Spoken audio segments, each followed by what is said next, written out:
Bien-aimés dans le Seigneur, bonjour. Rhapsodie des réalités du lundi 22 juillet 2024. Pasteur Christ partage avec nous sur le thème Parlez bien et vivez bien. Alléluia. Notre verset d'ouverture est tiré de Romains 10, verset 10. Car c'est en croyant du cœur qu'on parvient à la justice et c'est en confessant de la bouche qu'on parvient au salut. Votre destin est dans votre bouche.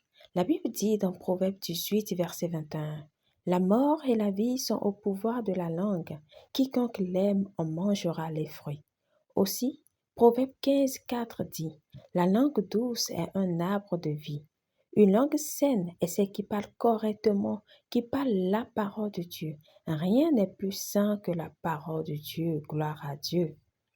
Proverbe 6, 2 dit, si tu es enlacé par les paroles de ta bouche, si tu es pris par les paroles de ta bouche. Cela décrit la situation précaire dans laquelle beaucoup se trouvent dans la vie. Ils ont été liés par leurs propres paroles. Ils parlent avec insouciance et contre la parole parce qu'ils n'ont pas été correctement enseignés. Si vous avez été bien enseigné, vous penserez correctement et parlerez correctement. Dans le domaine de l'esprit, les paroles règnent. Les paroles sont tout. Dieu a créé l'univers entier par l'énergie des paroles et il nous a donné la même capacité de construire et de créer avec des paroles. Votre vie d'aujourd'hui est le résumé de vos paroles.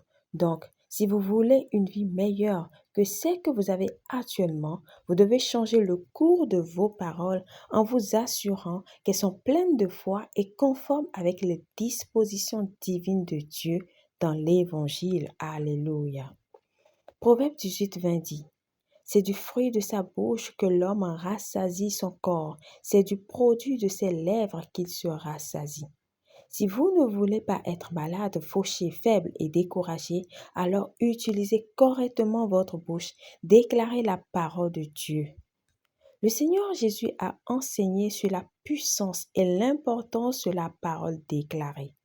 La parole sur vos lèvres. Dans Marc 11, 23, il a dit que vous aurez ce que vous dites.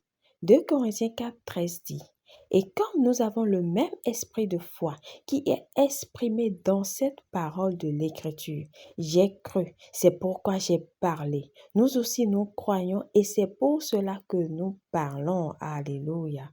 Cela rappelle ce que a dit l'apôtre Paul dans Romains 10, verset 10, en nous montrant le principe du salut. Que dit-elle donc? La parole est près de toi, dans ta bouche et dans ton cœur. Or, c'est la parole de la foi que nous prêchons. Parlez bien et vous vivrez bien. Tout ce que vous croyez et dites avec votre bouche contrôlera votre vie. C'est une loi de l'esprit et elle est immuable. Gloire à Dieu. Confession.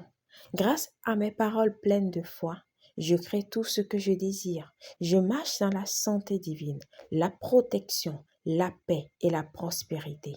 Je vis au-dessus des éléments et des forces débilitantes de ce monde parce que je vis en Christ, assis avec lui bien au-dessus de Satan et des forces méchantes des ténèbres.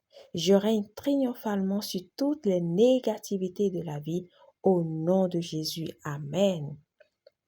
Pour une étude approfondie, nous lisons Romains 10, versets 9 à 10, Marc 11, versets 22 à 23, Proverbe 18, verset 20.